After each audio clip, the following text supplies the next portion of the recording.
बीड़ जिले में शिवसेना उद्धव ठाकरे गुट को तब एक बड़ा झटका लगा जब शिवसेना के उप जिला प्रमुख राजू महावाले ने अपने पद से इस्तीफा दे दिया। उन्होंने कहा कि यह कदम उन्होंने जिला प्रमुख गणेश वर्येकर के मनमाने तरीके के कामकाज से तंग आकर उठाया है। साथ ही उन्होंने ये भी बताया कि उद्धव ठाकरे की शिवसेना में विधायक संदीप क्षीरसागर जो कहेंगे वही होता है, इसी कारण उन्होंने अपने पद का त्याग किया है। आइए सुनते हैं आगे और क्या कुछ कहा है महावाले का।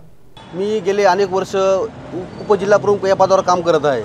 मी बीड नगरपालिकेसाठी 6 महिन्यापासून तयारी करत होतो आणि पक्षाने मला ई फॉर्म द्यावं ही माझी अपेक्षा होती, माफक अपेक्षा होती, कारण मी पक्षाचा उपजिल्हा प्रमुख आहे। पण आमचे बीडचे इथले जिल्हा प्रमुख गणेश वर्येकर ते सन्माननीय आमदार संदीप क्षीरसागर यांचं ऐकून म्हणजे त्यांच्या म्हणण्यावर ते पक्ष चालवतात असं आम्हाला वाटलं। त्याच्यामुळे मी यावेळेस म्हणजे पक्षश्रेष्ठीला सांगून मी माझ्या पदाचा राजीनामा दिला आहे।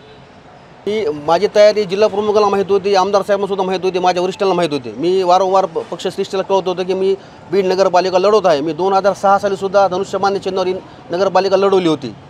यावेळेस मला पक्षाने संधी द्यायला पाहिजे होती, मला पक्षाने संधी दिली असती, पण जिल्हा प्रमुखांनी माझं न ऐकून घेता म्हणले की आमदार साहेब जे ठरवतं म्हणजे आमदार साहेब आपला पक्ष चालवतात आणि आमदार साहेब जर आमचा पक्ष चालवत असतील तर आमच्या जिल्हा प्रमुखाचं काय काम। मी वरिष्ठांना अंबादास दानवे साहेब, सुषमाताई अंधारे यांना मी माझे व्हॉट्सअपद्वारे त्यांना मी माझा राजीनामा पाठवला आहे आणि मी पक्षाचा एकनिष्ठ कार्यकर्ता आहे। मी उद्धव साहेबांवर आम्ही प्रेम करणारे लोक आहोत, आम्ही शिवसैनिक आहोत, पण असे जर आपल्या पक्षामध्ये जर जिल्हा प्रमुख वागत असतील तर या पक्षात कसं राहावा, एक शिवसैनिक म्हणून राहिलेलं बरं राहील।